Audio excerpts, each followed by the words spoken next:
March 23rd, 1945, 23:47 hours. Rhine River sector, Western Germany. The rain came down cold and mean, turning the earth black. Somewhere in that darkness, Corporal Thaddeus Brenner lay flat against the mud, barely breathing. 24 years old, farm mechanic from Dayton, Ohio. In his hands, a modified M260mm mortar, weight 38 pounds, effective range 2,000 yards. The U.S. Army Field Manual rated it inadequate for fixed fortifications. In 4 hours, it would destroy 8 German reinforced bunkers, 0 American casualties, 10 rounds fired, accuracy 80%. The Germans called it der Blechbuchse, the tin can. By dawn, they would stop laughing. But first, Brenner had to survive the night. The hook, rewind 24 hours. March 22nd, 1400 hours. Command post 3 miles behind the front. Captain Aldrich Voss stood over the map table, West Point Ring, catching the lamplight. Class of 38, by the book officer. 3 years of war had taught him to trust doctrine, not desperate ideas. Across from him, Corporal Brenner pointed at 8 red marks on the map. "Sir, I can take them out. All 8, one mortar, tonight." Voss didn't laugh. He'd seen too many men die to laugh at anything anymore. But his voice carried the weight of mathematics and experience. "Corporal, those are reinforced concrete bunkers, 18-inch walls, steel reinforced. We've thrown 3 infantry assaults at them. 47 killed, 89 wounded, 0 bunkers destroyed." Brenner's fingers stayed on the map. "We attacked wrong, sir. Went straight at them. In daylight. They saw us coming. And you think a 60mm mortar changes that equation?" "At night, sir. High-angle fire. Moving position after every shot." Voss shook his head. The mathematics didn't work. Never had. Never would. "Son, that's a 30 caliber pop gun against a tank. Our doctrine says 40 rounds minimum per hardened position. You're talking about 8 targets. That's 320 rounds. You can't carry that. Nobody can." "I can do it with 32, sir." The words hung in the air like smoke. Voss looked at Master Sergeant Ellis Grimwood, standing quiet in the corner. Texas drawl, 38 years old, 20 years in the Army. If Grimwood thought something was possible, it usually was. Grimwood nodded once. "Captain, I've watched this kid shoot. He don't miss much." "Not missing and destroying concrete are different problems, Sergeant." "Yes, sir, but doctrine assumes you're guessing where to aim. Brenner don't guess." Voss studied the corporal. Thin kid, hands stained with gun oil and mud.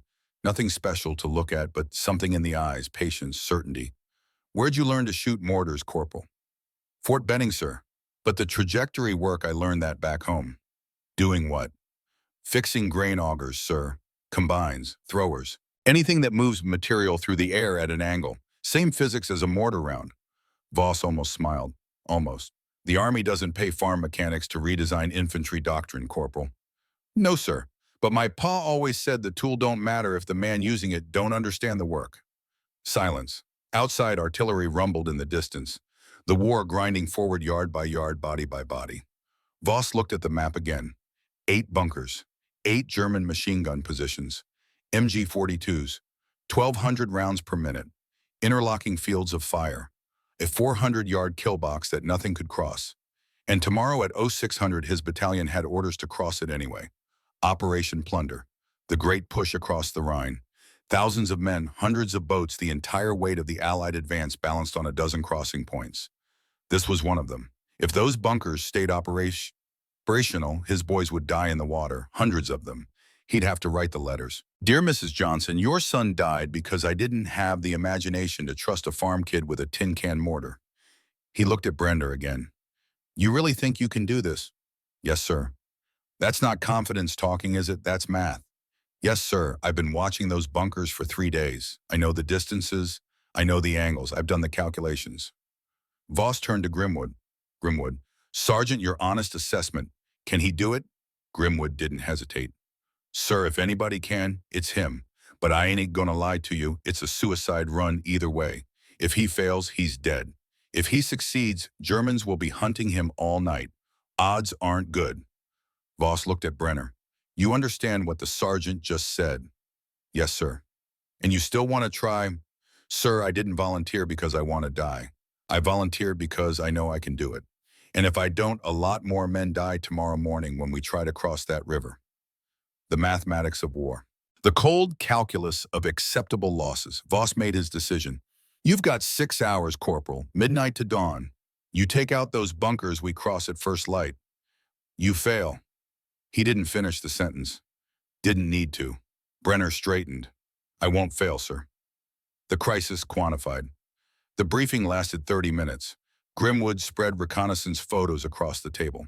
8 bunkers designated Target Alpha through hotel, arranged in a curved line 1,500 yards long. Each bunker could see at least 2 others. German defensive doctrine perfected over 6 years of war. Alpha and Bravo here. Grimwood's finger traced the left flank. Elevated positions. Clear sight lines to the river crossing. MG-42s probably 2 per bunker. Call it 8 men per position. Brenner studied the photos. Concrete structures half buried in earth. Small vision slits. Reinforced doors. Designed to withstand everything the Allies could throw at them. And so far they had. Previous assaults, Brenner asked. Grimwood pulled out another folder. After-action reports, the kind written in blood. March 18th, first attempt, Company B, 2nd Battalion. Frontal assault, 0600 hours. Clear weather. Germans saw them coming at 400 yards. Open fire at 200. 17 killed before they got within 100 yards. Pulled back. He turned the page. March 19th, second attempt. Company A tried a night approach from the north. Germans had the angles pre-sighted. Flares went up at year 230, caught them in the open. 12 killed, 23 wounded. Another page. March 20th. We brought up tanks, 2 Shermans. Terrain's too soft. Mud's 3 feet deep from the rain. First tank bogged down at 300 yards. Germans hit it with a Panzerfaust. Burned. Second tank retreated. We lost 18 men trying to recover the crew. Grimwood looked up. That's 47 dead in 3 days, Corporal. And those bunkers are still standing. Still operational. Still waiting. Brenner's face showed nothing. He'd learned early in the war that feeling too much got you killed. Save the grief for after. Right now, focus on the problem. Artillery, he asked. Diverted to Remagen. Whole sections trying to hold the bridge there. We got nothing heavier than mortars. Air support. Weather's socked in. Ceilings 200 feet. Fog thick as soup. No planes flying. Brenner nodded slowly. The equation was simple. 8 bunkers. No artillery. No air support. No tanks that could reach them. Just one man with a mortar they'd already written off as inadequate. Captain Voss leaned forward. Corporal, explain to me how your tin can beats 18 inches of concrete. And make it convincing, because right now, I'm thinking about stopping you before you get yourself killed for nothing. Brenner reached for a pencil, started drawing angles on the margin of the map. Sir, the bunkers aren't the target. The guns are. Explain. A bunker's got 3 weak points, vision slits for observation, gun ports for firing, and the door. Everything else is concrete and steel, yes, sir. But those 3 points, they're open. They have to be. He drew a quick sketch. Top-down view of a bunker. Vision slit, 8 inches wide, maybe 4 inches tall. No reinforcement because it needs to be open for sight lines. A 60-millimeter round comes through that opening at a high angle, explodes inside concrete. Don't matter anymore. The explosion's contained, amplified, like setting off dynamite in a bottle. Voss studied the drawing. And you can hit an 8-inch target at night from distance with a mortar. Yes, sir, not every time, but often enough. Define often enough. Brenner met his eyes. Sir, I've fired 211 rounds in combat since Normandy. 189 confirmed hits. That's 89.6% accuracy. Grimwood grunted. Army standard for mortar crews is 67% in daylight-controlled conditions. Night operations drop to 37%. You're claiming you can beat daylight accuracy in the dark. I'm not claiming anything, Sergeant. I'm telling you what I've done. Voss looked at the numbers again. The mathematics of desperation. How about trajectory correction, sir? The Army range tables are good for standard conditions. Sea level 70 degrees, no wind, fresh barrel. But conditions ain't never standard. Humidity changes the air density. Temperature changes the powder burn rate. Wind drifts the round. Barrel wear changes the rifling. Every shot's different. He tapped the drawings. Back home, I fixed grain throwers, machines that throw wheat or corn into a truck bed. Farmer needs that stream to land exactly right every time, or he's wasting grain. Same physics as a mortar. Angle, velocity, gravity, wind. I learned to calculate corrections in my head. Feel them. Meet them. Voss's skepticism was clear. Yes, sir. After a while, you don't need a calculator. You watch the wind move the grass. You feel the temperature on your skin. You listen to how the sound carries. Your brain does the math without thinking about it. He pointed at the bunker photos again. These positions, I've been watching them for 3 days. I know the distances. I've paced them out at night.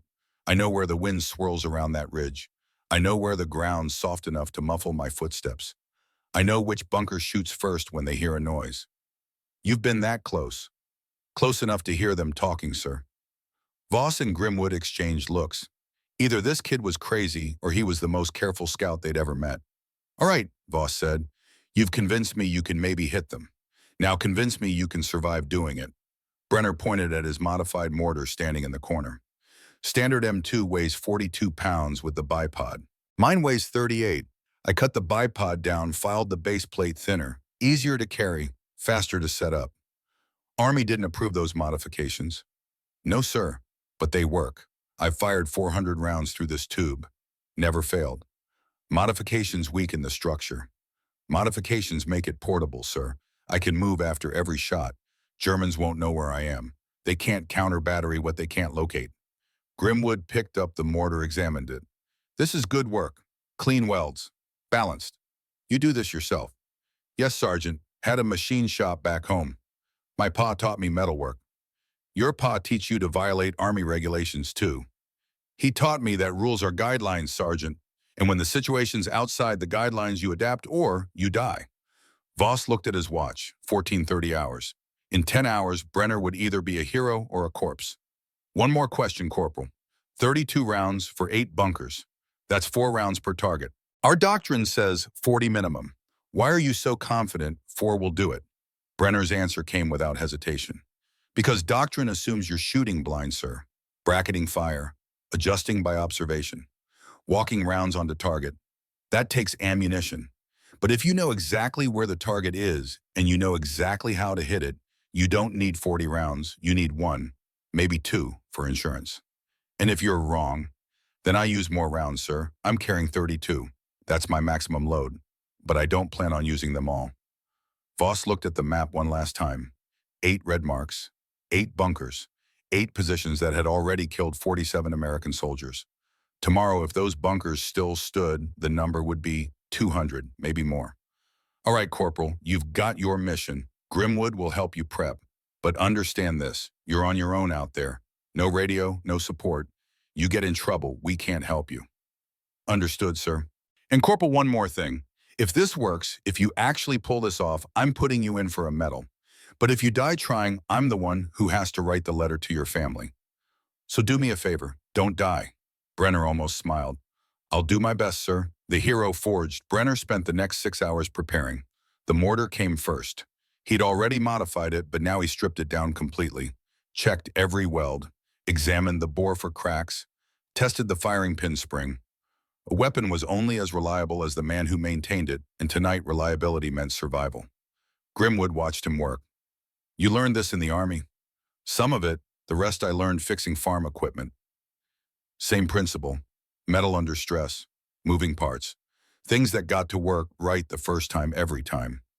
Your pa's still running that shop back in Dayton. Brenner's hands paused for just a moment, then continued working. He died in 42 Sergeant. Heart attack. Month after I enlisted. I'm sorry. He saw me off at the train station. Told me to remember everything he taught me. Said the war would be full of broken things that needed fixing. He looked up. Guess he was right about that. Grimwood pulled out a cigarette, lit it. The smoke curled in the lamplight. What did your ma say when you left? She cried, then she stopped crying and looked me in the eye. Said, Thaddeus, when the world's shouting at you, you listen to the quiet. Didn't understand it then. Do now. How's that? Everybody's got an opinion in a war, Sergeant. Officers shouting orders. Sergeants shouting corrections. Germans shouting bullets. Gets loud. But if you listen to the quiet, the wind, the ground, the way metal sounds when it's stressed, that's where the truth is. Grimwood nodded slowly. Your folks sound like smart people. Smart enough to raise a son who's still alive. Brenner reassembled the firing mechanism. That's smarter than most. The ammunition came next. 32 rounds, high explosive. Each one weighed 2 pounds. 64 pounds total, plus the 38-pound mortar. 102 pounds of equipment. Brenner checked each round individually. Looked for cracks in the casing. made sure the fins were straight, examined the fuses. One bad round could give away his position, or worse, explode in the tube. He organized them in 4 canvas bags, 8 rounds per bag, weight distributed evenly. He'd carry 2 bags on his back, 1 on each side, the mortar across his shoulders. Grimwood helped him pack. You really think you can carry all this and stay mobile? I've carried heavier, Sergeant. 100-pound sacks of seed corn, 50-pound toolboxes. This ain't nothing I ain't done before. Farm work's different than combat. Is it? You're moving heavy weight across a difficult terrain while trying not to get hurt. Only difference is, on the farm, the ground don't shoot back. That's a hell of a difference, Corporal. Yes, Sergeant, but the physical part's the same. By 2,000 hours, everything was ready. Brenner sat on an ammunition crate eating cold rations, beans and bacon, hardtack coffee. He ate methodically without pleasure, fuel for the machine. Grimwood sat across from him. You scared? Brenner chewed, swallowed, took a drink of coffee. I'd be stupid not to be. But you're doing it anyway. Fear's just information, Sergeant. Tells you the situation's dangerous. Once you know that the fear don't help, so you set it aside and do the work. Your pa teaches you that too. No, Sergeant. The war did. At 2100 hours, Captain Voss returned. Behind him, 2 soldiers carried a crate. Corporal, we found something that might help. They opened the crate. Inside a dozen illumination rounds. Parachute flares. Brenner picked one up, examined it. Flares will give away my position, sir. Not for you, for us. You take out a bunker, you fire 1 flare. We'll know you're progressing. Helps us time the crossing. Brenner considered this. The flares added weight, but they also added communication. If something went wrong, at least the command post would know how far he'd gotten. Yes, sir, I'll take 6. Take all 12. That's extra weight I don't need, sir. Take them anyway, that's an order. If you're successful, you'll use them. If you're not, Voss didn't finish. Just take them. Yes, sir. Voss looked at his watch. It's 2100 hours. You've got 3 hours to get in position. First shot at midnight. You need anything else? Brenner stood, shouldered the mortar. No, sir. I'm ready. Grimwood walked him to the perimeter, the front line. Beyond it, 400 yards of no man's land. Beyond that, the German bunkers. Listen, Grimwood said. I've been in this army 20 years. Seen a lot of brave men do a lot of stupid things. This might be the bravest and the stupidest I've ever seen. Yes, Sergeant. But I also seen a lot of smart men die because they followed doctrine instead of their instincts. So maybe you got something. Maybe that farm kid brain of yours sees angles the rest of us miss. Maybe, Sergeant. Either way, you get in trouble out there, you got no backup. No radio, no support. You're alone. I know. So don't get in trouble. I'll try not to, Sergeant. Grimwood offered his hand. Brenner shook it. Good luck, Corporal. Go kill some Germans. Yes, Sergeant. Brenner slipped over the edge of the trench and disappeared into the darkness. Behind him, Grimwood lit another cigarette and watched the night swallow the kid whole. Into the darkness, the crawl took 90 minutes. Brenner moved 6 inches at a time. Slow, patient, every movement calculated. The mud helped, it muffled sound, but it also made everything heavier. By the time he'd gone 100 yards, his uniform weighed an extra 20 pounds. The German lines were quiet, occasional voices, the metallic click of a machine gun bolt, somewhere a radio playing music. Wagner. The Germans loved Wagner. Brenner navigated by memory and sound. He'd studied this ground for 3 days, knew every dip and rise, knew where the mud was thickest, knew where the grass grew tall enough to hide him. 200 yards out, he heard German voices clearly. Laughter, someone telling a joke in rapid German. Brenner didn't speak the language, but laughter was universal. For a moment, they were just soldiers, cold, wet, waiting for dawn. Then he remembered the 47 dead Americans, the letters Captain Voss would have to write, the families waiting back home for news that would never come. He kept crawling. At 22:45 hours, he reached his first firing position, a small depression behind a fallen tree. Natural cover, good sight lines to Bunker Alpha. Distance 90 yards. He set up slowly, unfolded the modified base plate, positioned the mortar tube, checked the angle with his handmade inclinometer, a weighted string, and a protractor he'd salvaged from a wrecked schoolhouse.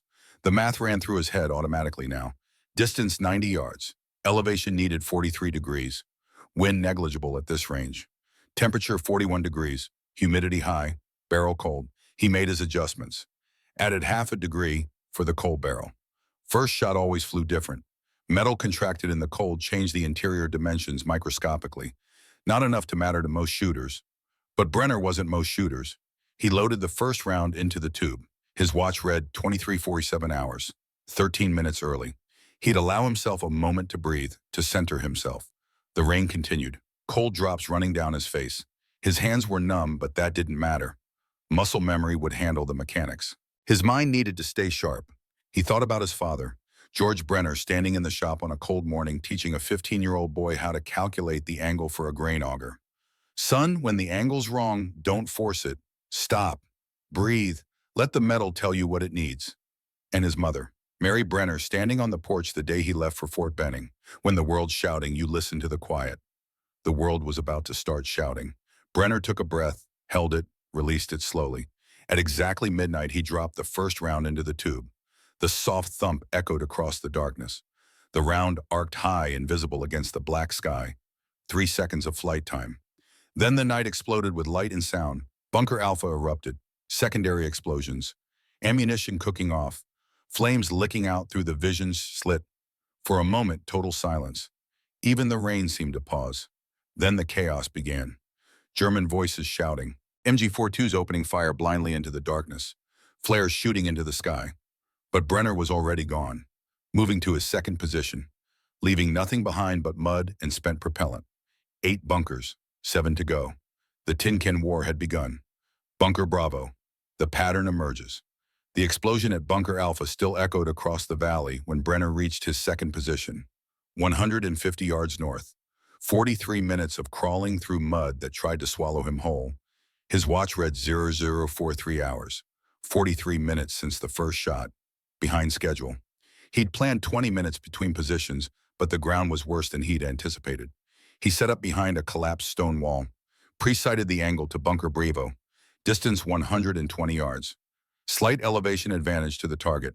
Wind picking up from the northwest, maybe 5 miles per hour. The Germans were awake now, fully alert. Bunker Bravo had its searchlight sweeping the field. Back and forth. Mechanical. Predictable. The light passed over Brenner's position every 40 seconds. He timed it. Watched 3 full cycles. 40 seconds. 41. 40 seconds again. German efficiency. Even in panic, they maintained routine. The searchlight swept past. 40 seconds until it returned. Brenner loaded the round, adjusted elevation, 47 degrees, compensating for the uphill angle and the increased wind. 30 seconds. He steadied his breathing. In through the nose, out through the mouth. Slow, controlled. 20 seconds. His hands moved without thought now. Pure muscle memory. The round seated perfectly. The firing mechanism ready. 10 seconds. The searchlight began its return sweep. 5 seconds. Brenner dropped the round. Thump. The light found his position just as the mortar spoke. For half a heartbeat, he was perfectly illuminated. A photograph burned into the darkness. Then he was rolling. Left. Into the deeper mud behind the wall. The MG-42 opened up, 1,200 rounds per minute, the mathematical expression of German rage. Tracers ripped through the space where he'd been. Stone fragments exploded from the wall. But Brenner wasn't there anymore. 3 seconds. The round reached the top of its arc. The searchlight followed the imagined trajectory, hunting for a target that existed only in the past. 4 seconds. Brenner was 10 yards from his firing position, crawling, not running. Running made noise. Noise meant death. 5 seconds. The round descended. Invisible. Silent. Obeying only gravity and mathematics. The explosion was different this time. Louder, sharper. The round had found something volatile, maybe ammunition, maybe fuel for the generator powering the searchlight. The light died. Then the bunker's gun ports lit up from inside. Yellow-orange flames, the peculiar color of burning metal. The MG-42 stopped firing. Brenner allowed himself 30 seconds of stillness. Listening, learning what the night would tell him. German voices, shouting, someone screaming, orders being barked in harsh syllables, the sound of boots running. Chaos. Beautiful chaos. He began crawling toward position 3. 2 down, 6 to go. The ghost artillery. Inside Bunker Delta, Lieutenant Klaus Weber pressed his face against the vision slit. His breath fogged the cold air. Outside, Bunker Alpha burned. Bunker Bravo burned. In 43 minutes, 2 positions destroyed. Was ist das? His gunner Feldwebel, Hans Kruger, stood ready at the MG-42, 20 years old, veteran of 2 years on the Eastern Front. He'd seen Russian artillery. This was different. Artillery, Weber said, but his voice carried doubt. Amay. 9, artillery makes noise. Big guns, we hear them fire. This, Kruger gestured at the darkness. Nothing, just explosions. Weber grabbed the field telephone, cranked it, waited for regiment to answer. This is Bunker Delta. We have 2 positions destroyed, unknown weapon system. No visual on firing location, no sound signature. Request immediate support. The voice on the other end was tinny distant. A colonel sitting in a chateau 15 miles away, drinking coffee, studying maps. Artillery. Unknown Herr Oberst. We saw no muzzle flash, heard no guns. Then it's mortars. Deploy counter-battery fire. We have no mortars at this position, sir. All 81mm tubes were sent to Remagenov sector. Silence on the line. Then you'll have to locate and destroy with small arms. Sir, we cannot see the enemy. Then illuminate the field. Use flares. Yes, Herr Oberst. Weber hung up, looked at Kruger. Fire illumination, full pattern. I want that field bright as day. Kruger moved to the flare rack, selected 3 rounds, loaded the first into the flare pistol. The flare arced high, burst at 200 feet, white phosphorus burning at 3,000 degrees. The field below lit up like a stage. Empty. Nothing but mud and grass and the skeletal remains of a burnt farmhouse. Kruger fired the second flare, then the third. 3 flares airborne. 3 circles of harsh white light, overlapping, covering 400 square yards. Still nothing. Unmöglich, Kruger whispered. Impossible. But Weber was thinking. 2 bunkers destroyed. Precision strikes through the vision slits. That required line of sight. That required someone close. Very close. He's inside the light, Weber said. What, the American? He's not outside the illuminated area. He's inside it, lying still, waiting. Then we shoot everything that moves. No, we watch. When he fires again, we'll see the muzzle flash. Then we kill him. Kruger settled behind his gun, finger on the trigger, waiting. The flares burned for 90 seconds. Then they died. Darkness rushed back like a tide. And somewhere in that darkness, Thaddeus Brenner was already setting up his 3rd shot. Bunker Charlie. The side angle position 3 was bad. Brenner had scouted it 3 days ago. A small rise behind a cluster of rocks. Good cover. Clear angle to Bunker Charlie. Perfect. But the rain had changed everything. The rise was now a pond. 6 inches of standing water. The rocks were slick with mud. And Bunker Charlie had its lights on full power, washing the area with illumination. He lay in the water, cold seeping through his uniform, through his skin, into his bones. The kind of cold that made thinking difficult.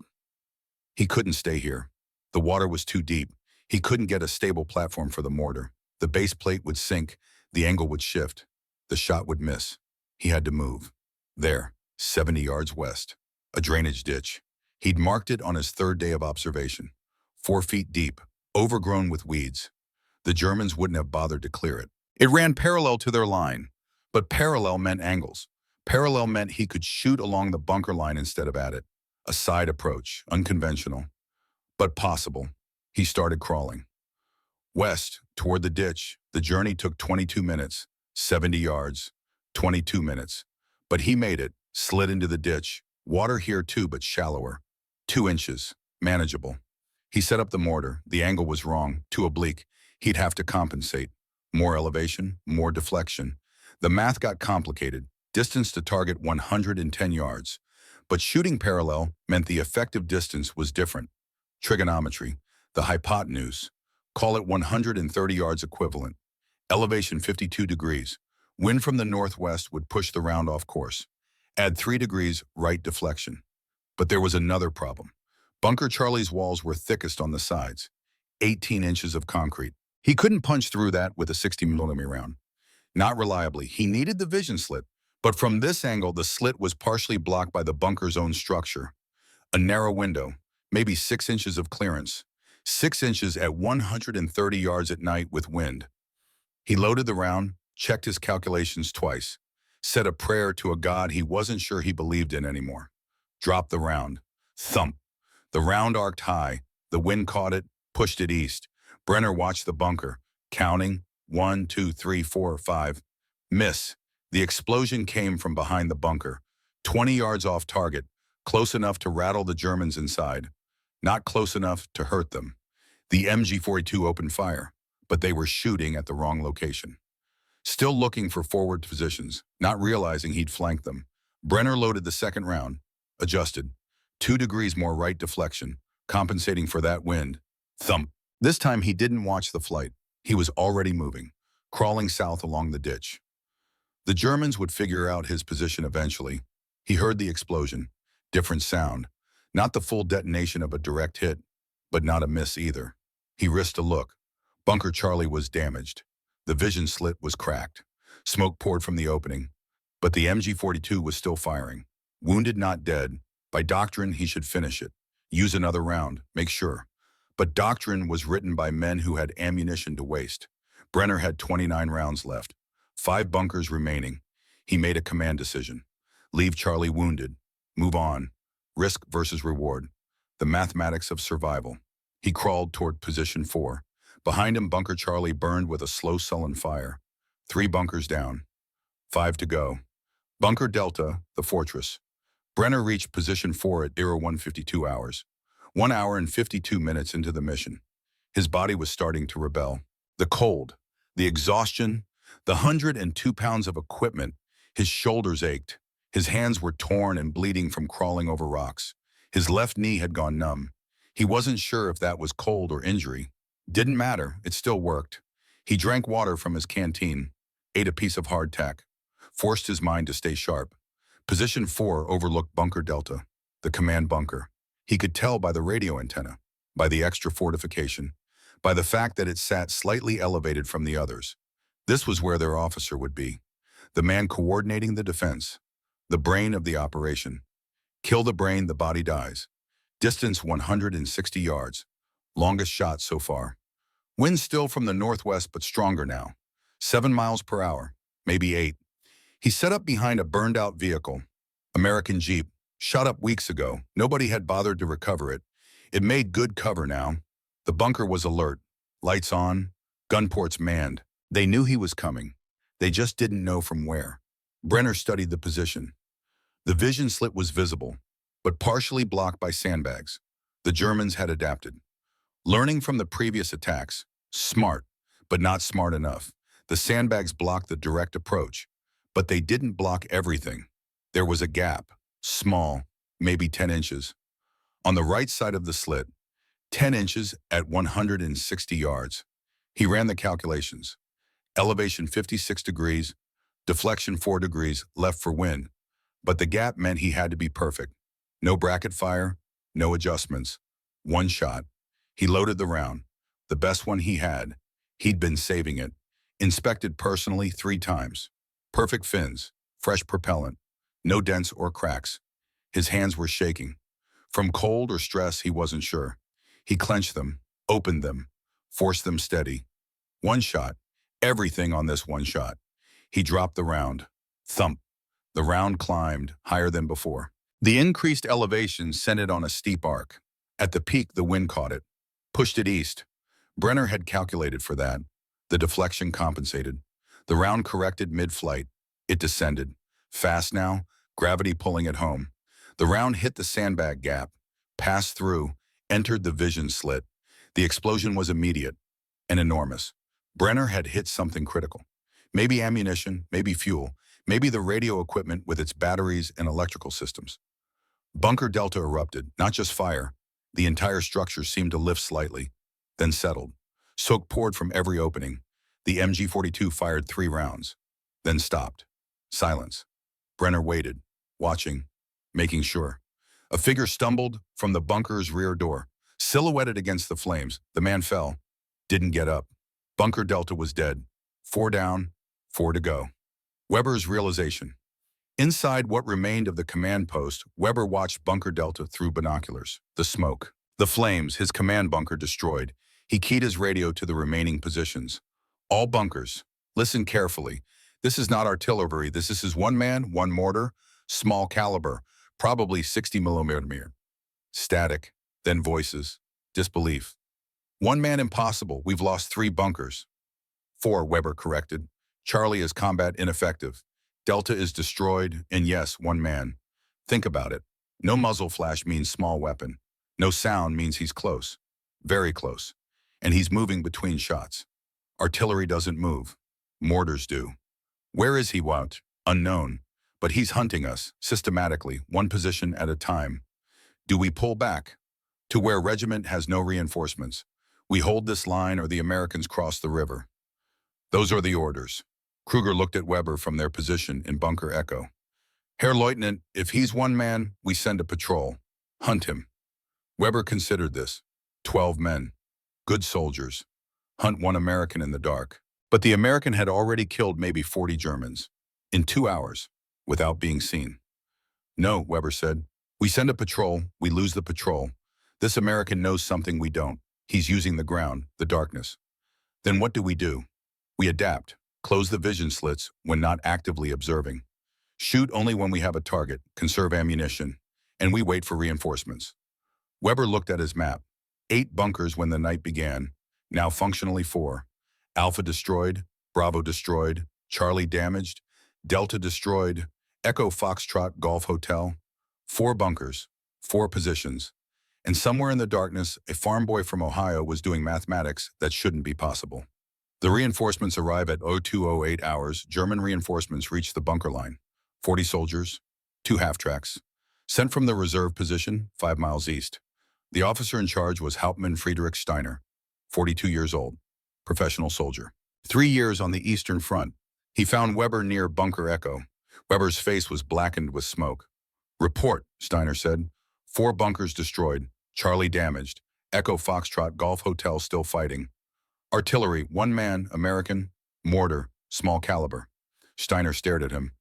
1 man. Yes, Herr Hauptmann, he's somewhere in the forward zone, moving between shots. We cannot locate him. How long has this been happening?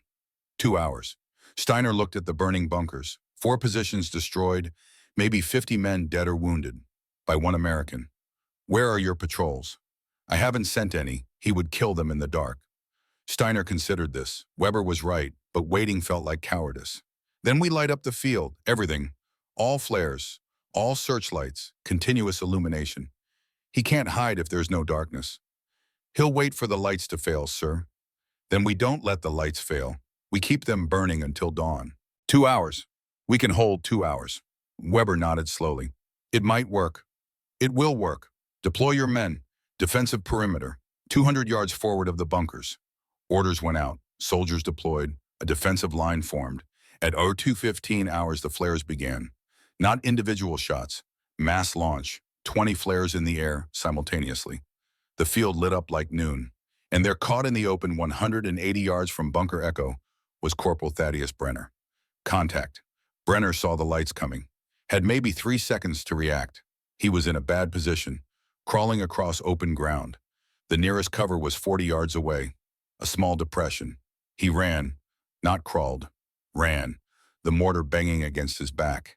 The ammunition bag swinging. The first shots came at 20 yards. MG-42.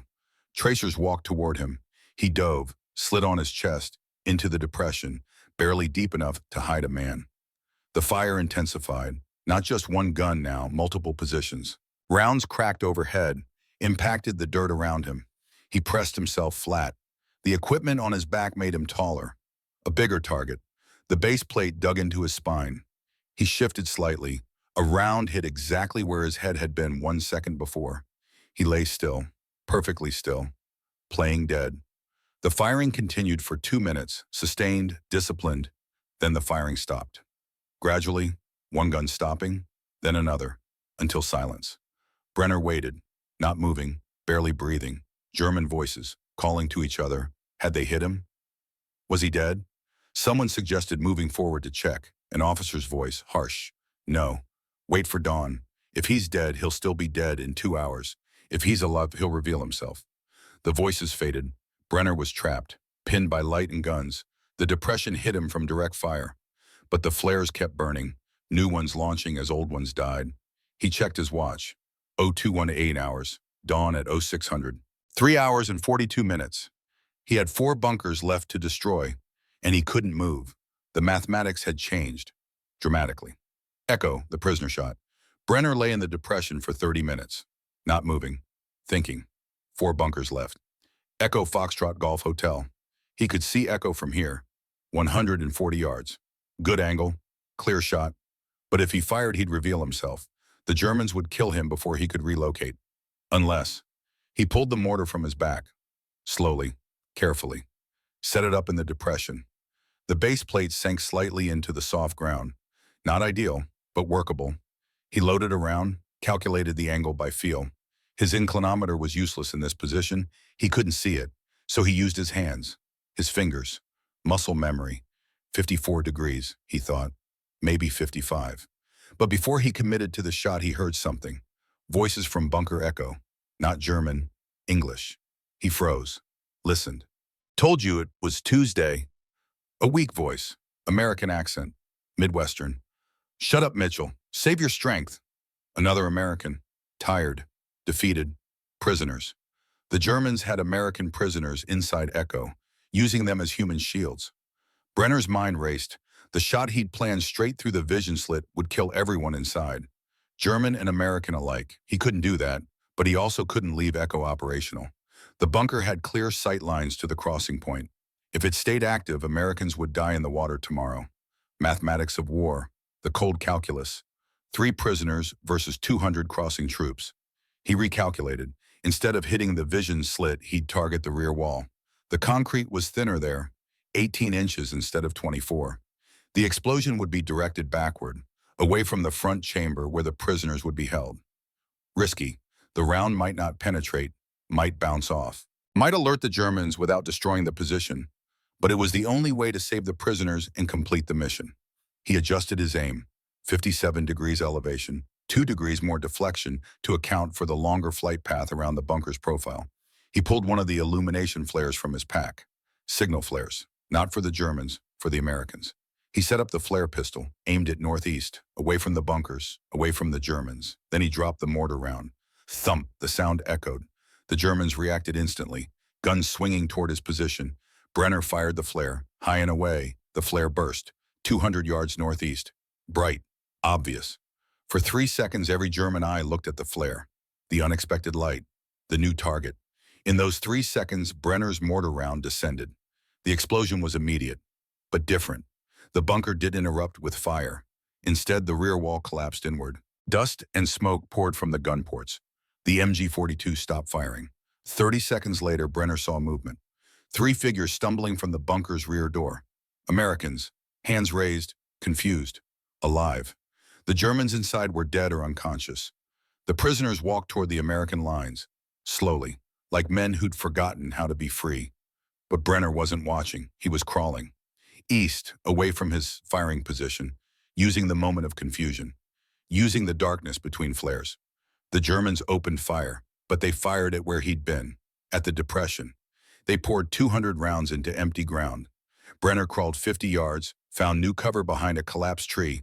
5 down, 3 to go. But his barrel was hot now. He touched it. Burns on his fingertips. The metal was stressed, overheated. The next round might crack the barrel, might cause the mortar to explode. But 3 bunkers remained, and dawn was in 3 hours. No choice. Bunker Foxtrot, precision under fire, the Germans had learned. They weren't looking at the flares anymore. They were watching for muzzle flash, and they'd tightened their perimeter, moved closer. He could hear them talking. 30 yards away. Bunker Foxtrot was 190 yards away. Awkward distance. He calculated. The hot barrel would change everything. Metal expansion. The bore diameter would be larger. The rifling would be shallower. The round would fly differently. How differently? He didn't know exactly. This was guesswork dressed up as mathematics. He estimated. Added 2 degrees elevation. Hoped it was enough. Loaded the round. His hands were shaking again. Not from cold this time, from stress. He dropped the round. The barrel rang. A different sound, metallic stress, the kind of sound metal makes when it's about to fail. The round climbed, wobbled slightly. The heat had affected the spin. The trajectory was off. Brenner watched, calculating in real time. The round was going to miss. 10 yards left. It hit the ground next to Bunker Foxtrot. Exploded. The bunker shook, but held. The Germans saw the flash. Opened fire immediately. But Brenner had anticipated. He'd thrown his shelter, half a piece of tent canvas, over a rock 20 feet away. Draped it to look like a man. The Germans poured fire into the shelter half, shredded it, killed nothing but canvas and stone. Brenner loaded his seventh round. He had seconds before they figured out the trick. This time he adjusted more. 3 degrees elevation, 4 degrees right deflection, compensating for the barrel heat in the previous miss. Dropped the round. Thump. The barrel rang again. Louder. The metal was failing. The round flew, wobbled, but the trajectory held. It entered Bunker Foxtrot's gun port. Not the vision slit this time. The port itself, 6 inches wide, designed for the MG-42 barrel. The explosion was contained, focused. The bunker didn't erupt. It just stopped. The gun silent. The lights dead. Brenner didn't wait to confirm. He was moving, south now, toward position 7. 6 down, 2 to go, 25 rounds remaining if the barrel held. Weber's final stand. Weber watched from bunker Golf as Foxtrot went silent. 6 bunkers destroyed, 2 remaining, Golf and Hotel. He keyed his radio to Steiner. "Sir, we have to pull back." "Pull back where?" "The secondary line, 3 kilometers east. And give the Americans the crossing no." "Sir, this American is destroying us. 6 bunkers gone. We have 2 left." Steiner's voice was cold. "How many rounds has he fired?" 7, maybe 8. "And how many can he carry?" Weber thought. A 60-millimeter round weighed 2 pounds. 30 rounds, maybe 40 maximum. Then he's running low. We just have to survive until he runs out. Or until dawn. 2 bunkers, 2 hours. We hold. Weber wanted to argue, but he was a German officer, trained to follow orders. "Yes, Herr Hauptmann, we'll hold." He returned to bunker Golf. Inside, he briefed the men. "The American will come for us next. When he fires, we fire back. Everything. We don't conserve ammunition. We kill him, or we die trying." The men nodded. They'd seen what the American could do. Weber checked the vision slit one last time. Scanned the field. Somewhere out there in the darkness and mud was a farm boy who'd killed 60 men and was still hunting. The crawl to position 7. Brenner reached position 7 at 03:118 hours, 3 hours and 18 minutes into the mission. 2 hours and 42 minutes until dawn.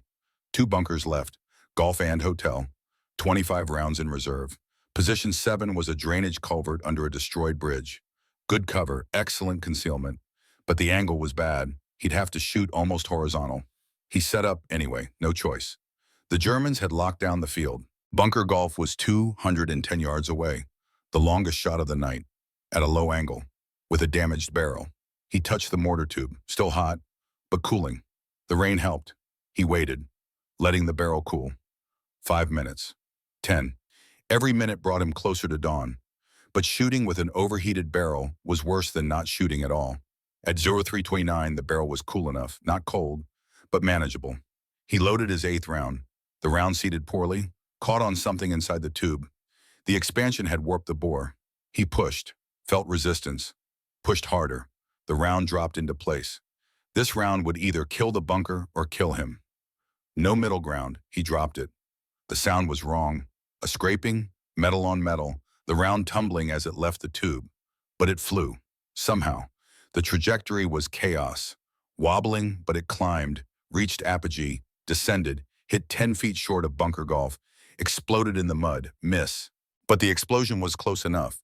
Dirt and shrapnel peppered the bunker. The vision slit cracked. Good enough. Brenner loaded his 9th round. The barrel protested, the metal singing with stress. But it held. He adjusted, added 1 degree elevation, accounting for the short round. Dropped it. This time the round flew true. The spins stabilized. It entered the cracked vision slit, exploded inside. Bunker Golf died. 7 down, 1 to go. Brenner collapsed against the culvert wall. His hands were destroyed, blistered, bleeding. His shoulders felt like somebody had driven nails through them. But none of that mattered. 1 bunker left. He looked at his watch. 03:31 hours. 2 hours and 29 minutes into Schmarrn. 1 more shot, 1 more bunker. He started crawling toward position 8, the final position. Bunker Hotel, the final equation. Position 8 didn't exist. Bunker Hotel sat in a location that defeated geometry, elevated, surrounded by open ground. Clear sight lines in every direction. He'd saved it for last because it was the hardest. He lay behind a small rise 240 yards from the target, the farthest shot of the night. with a barrel that had already exceeded its operational limits, with hands that could barely grip.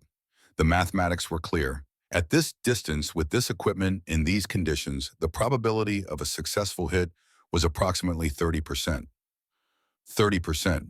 He studied the bunker through the pre-dawn darkness. The flares had stopped. The Germans were conserving resources. Waiting for dawn. The bunker's vision slit was visible. Barely. A thin line of light where the interior lamps glowed. Maybe 8 inches wide. At 240 yards. In the dark. He closed his eyes. Listened. The wind had died. Just a whisper now. East to west. Barely moving. The rain had stopped. But water still dripped. A steady rhythm. His own breathing. Slow. Controlled. And underneath everything, a silence. The kind of silence that came before dawn. The quiet between heartbeats. When the world's shouting, you listen to the quiet. He opened his eyes, loaded the round. The last one from his first ammunition bag. He'd inspected this round personally 4 times. Perfect fins, no dents, no corrosion. He set the elevation, 63 degrees, 2 degrees more than the math demanded, compensating for barrel wear. He positioned himself, one knee down, one knee up, the way his father had taught him to work under a broken combine. Stable, balanced. His hands found the mortar tube, steadied it. The metal was warm against his palms. One shot. He dropped the round. The bullet and the prayer. The round left the tube with a sound like tearing metal. The barrel screamed. For a microsecond, Brenner thought the barrel would explode. But the barrel held. Barely. A hairline crack appeared along the lower third. But Brenner had gotten this shot away. The round climbed, wobbling. The damaged barrel had imparted an irregular spin. At 100 yards, the round began to tumble, end over end. At 150 yards, it should have fallen short. But something happened. A gust of wind, thermal updraft from the warm bunker. The round stabilized, found its axis, flew true for the last 90 yards. It entered Bunker Hotel's vision slit at a 17-degree angle. Wrong angle, shallow. The round scraped against concrete, but it penetrated, and inside, surrounded by ammunition crates and fuel cans and 8 German soldiers, the round detonated. The explosion was different from the others. Bigger, brighter. Bunker Hotel didn't just die. It erupted. The entire structure lifted 6 inches. Concrete blocks separated. The roof flew apart. Flames shot 20 feet into the air. Brenner watched from 240 yards away. Watched the night turn orange. Watched his final target become a crater. Then he collapsed. The cost, he lay on his back staring at the sky. The stars were visible now. The clouds had cleared. His body was sending messages. Urgent ones. Pain from everywhere. But underneath all that was a deeper exhaustion. The kind that came from pushing past every limit. He'd fired 10 rounds. Destroyed 8 bunkers. Killed or wounded approximately 80 German soldiers. Opened a crossing point for Operation Plunder. And all he wanted was to sleep. But he couldn't. Not yet. The Germans were still out there. Men with rifles and hatred. He forced himself to move. Crawled south, away from the burning bunker, leaving the broken mortar behind. It had done its job. Died doing it. Just the ammunition bags now. Lighter. 40 pounds instead of 100. Still too heavy for a man who had nothing left. He crawled for 30 minutes, found a shell crater, rolled into it, pulled mud over himself. And there, covered in mud and blood and exhaustion, Corporal Thaddeus Brenner closed his eyes, not to sleep, to wait, for dawn, for rescue. For whatever came next, dawn breaks. The sun rose at 05:58 hours. The light came golden and clean, washing over the battlefield. American soldiers moved forward, cautiously at first, then faster as they realized the bunkers were silent. Sergeant Ellis Grimwood led the advance. Behind him, Captain Voss and a full company. 200 men expecting a fight, finding only wreckage. They reached Bunker Alpha first. Grimwood looked inside, turned away quickly. "Jesus Christ," one soldier whispered. "What hit them?" 60-millimeter mortar, Grimwood said. "One man, one night." "That's impossible." "Yeah, that's what the Germans thought too." They moved down the line, Alpha, Bravo, Charlie still smoldering, Delta completely destroyed. Echo, Foxtrot, Golf, Hotel, 8 bunkers, 8 piles of rubble and death. At Bunker Hotel, they found the mortar. Broken, cracked barrel, but still recognizable. Grimwood picked it up, felt the weight, saw the modifications. The careful metalwork. This is Brenner's, he said. Voss looked at the bunker, the crater where it used to be. If this is here, where's he? They searched, 200 men spreading out. They found him at 0647 hours, in a shell crater, covered in mud, curled into a ball, not moving. Private First Class Michael Kowalski reached him first, checked for a pulse, found one. Weak, but there. He's alive, medic. Grimwood arrived, looked down at Brenner. The kid was barely recognizable, face covered in dried mud and blood, hands destroyed, but alive. Corporal Brenner, Grimwood said, can you hear me? Brenner's eyes opened, slowly. He looked up at Grimwood. Mission accomplished, Sergeant, he whispered. 8 bunkers, all destroyed. I know, son. We saw them. You did it. How many of our boys made it across? Grimwood smiled, actually smiled. All of them, Corporal. The crossing went off at 0600 hours. Not a single casualty. You opened the door. We walked right through. Brenner nodded, closed his eyes. Good, that's good. The medics arrived, started working, checking vitals, cleaning wounds. But before they carried him away, Brenner grabbed Grimwood's sleeve. Sergeant, the mortar. It's broken. The barrel cracked. But it did its job. Don't throw it away. It earned better than that. We won't, son, I promise. They carried him to the rear, to an aid station, to a bed and bandages and morphine, to sleep that lasted 16 hours. And when he woke up, Captain Voss was sitting beside him. The metal and the man. Brenner's eyes opened slowly. The morphine made everything soft, but he recognized Voss. Sir? Corporal, how do you feel? Like I got run over by a Sherman, sir. Voss almost smiled. The doctors say you'll recover. Collarbone fractured, severe lacerations on your hands, mild hypothermia, knee injury, exhaustion, but you'll live. That's good, sir. You know what you did last night? My job, sir. Your job was to destroy 8 bunkers. You did that, but you also did something else. You changed how we think about warfare, about equipment, about what's possible. Brenner didn't respond, just looked at the ceiling. Voss continued. I'm putting you in for the Medal of Honor. Grimwood's writing up the citation.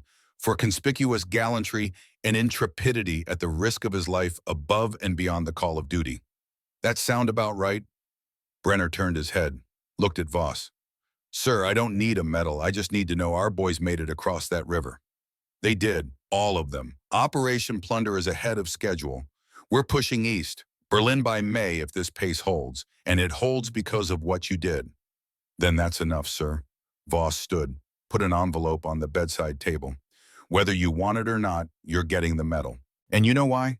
Because every soldier who hears your story will learn something. They'll learn that doctrine isn't gospel, that impossible is just a word, that sometimes the right tool in the right hands can change everything.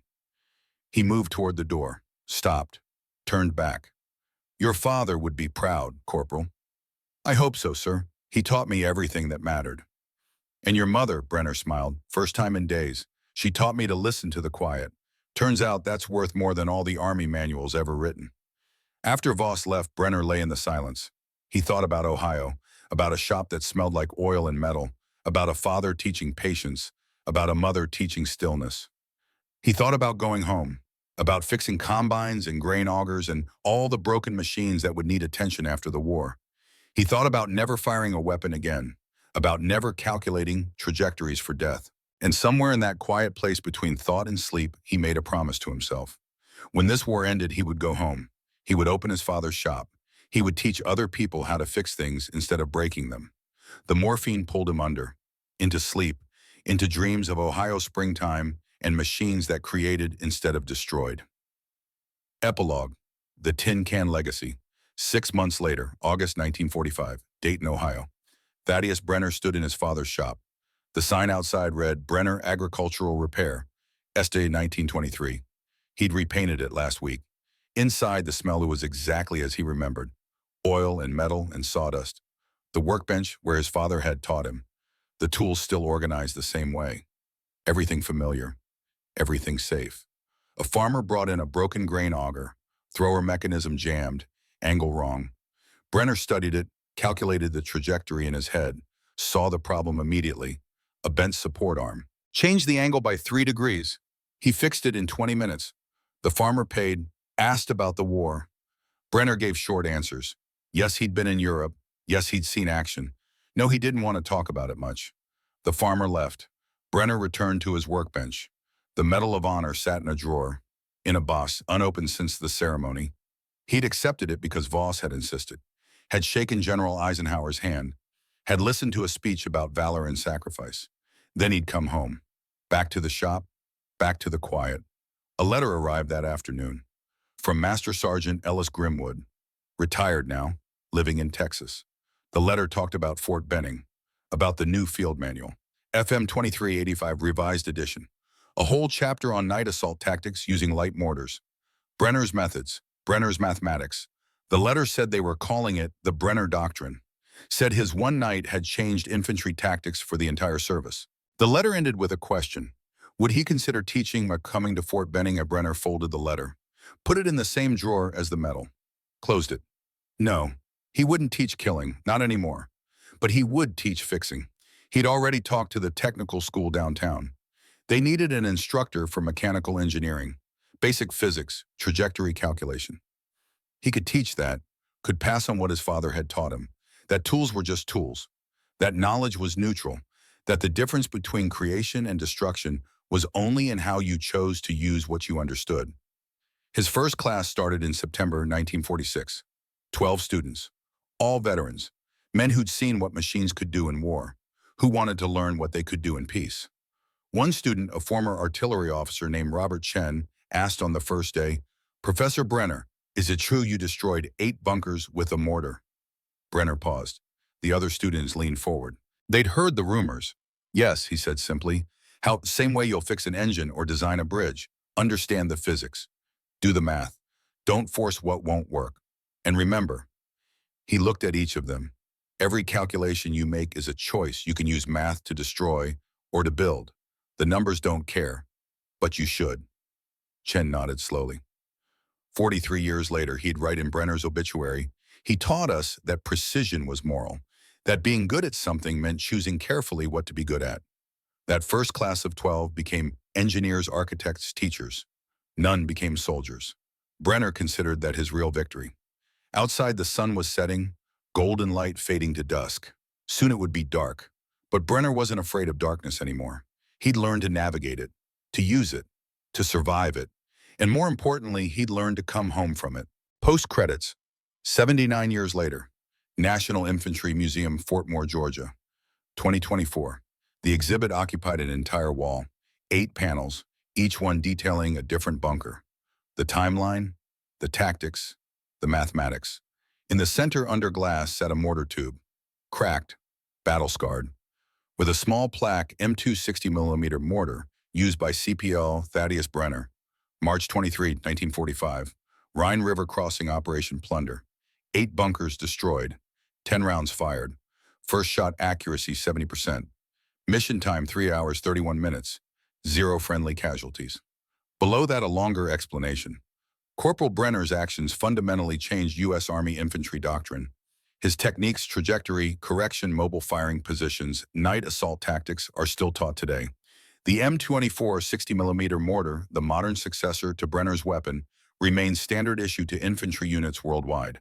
Brenner returned to civilian life, declining all teaching positions at military institutions. He taught physics at Dayton Technical Institute for 43 years. When asked about his wartime service, he would only say, "I did what needed doing, nothing more." Thaddeus Brenner died January 15, 1998, age 76. His legacy lives in every mortar team that understands precision matters more than power. Every year, 40,000 soldiers graduate from infantry training at Fort Moore. Every one of them studies the Brenner Doctrine, learns his corrections tables, practices his methods. They don't know he was a farm mechanic, don't know he learned trajectory from grain augers, don't know his father taught him patience in a small shop in Ohio. They just know his methods work, have worked for 79 years. Because some lessons don't expire, some mathematics stay true. The exhibit ends with a quote, not from Brenner. He refused most interviews, but from Captain Aldrich Voss, 1946. "I called it a tin can, called the man foolish. I was wrong." That night, Brenner taught us something. Doctrine never could. Impossible is just a word. The right tool in the right hands at the right moment changes everything. That's not courage, that's understanding. And understanding applied with patience and precision is the most powerful weapon any army can field. Below that in smaller text, cost of Brenner's operation 840 in ammunition. Estimated cost of equivalent artillery mission 47,000. Cost savings 98.2%. American casualties if mission had failed 200 plus estimated. American casualties actual 0. Sometimes the tin can wins. Outside the museum the Georgia sun sets, another day ends. But somewhere a 19-year-old private studies Brenner's trajectory tables, memorizes his correction formulas, learns that precision beats power, that patience beats aggression, and maybe that private will remember those lessons, will use them, will pass them on. In the drawer of his workbench beneath the Medal of Honor, he never wore Thaddeus Brenner had kept 3 things: his father's protractor, worn smooth from decades of use, his mother's handwritten note from 1943, when the world's shouting, listen to the quiet, and a letter from Robert Chen, former student, 1989. Professor, I used your trajectory formulas today, not for mortars, for a water irrigation system in drought-stricken Kenya. It works, because you taught me that math doesn't care if you're destroying or creating, but we should care. Thank you for teaching us to choose creation. Brenner never answered that letter, didn't need to. The work spoke for itself. 43 years of teaching, over 2,000 students, engineers, builders, teachers, men who learned from a soldier who'd proven that precision was power, then chose to use that power for life instead of death. That was the real victory. Not 8 bunkers destroyed in one night, but thousands of things built over 43 years. The tin can won the battle. The quiet man won the war. And the lesson, patient, precise, purposeful, lived forever in the hands that chose to build instead of break.